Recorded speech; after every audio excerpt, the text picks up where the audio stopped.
আসসালামু আলাইকুম। বাসায় দুর্গাপূজা। তাই উপলক্ষে আমিও একটু পায়েসের বিজনেস দিচ্ছিলাম। অবশ্যই আপনারা বলবেন, মুসলমান হইয়া তুমি মিয়া করতেছো কেন? পূজার মধ্যে বিজনেস কেন দিচ্ছ? আমি এনজয় করতেছি কথা যায় একটু অবশ্য।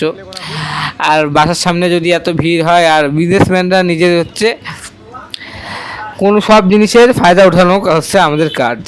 মানে কোনো কিছুর চান্স পাইলে ওর চান্সটাকে ডান্স মারতে হবে, চান্সের মধ্যে যাকে কওয়া যায়। আমি আপনাদের বুঝাইতে পারবো না অবশ্যই এখন। তো এই জন্যই নিজের মজা আর নিজের একটু ইয়ে করার চেষ্টা করলাম। আজকে আমি 13টার মতো পায়েস আনছি।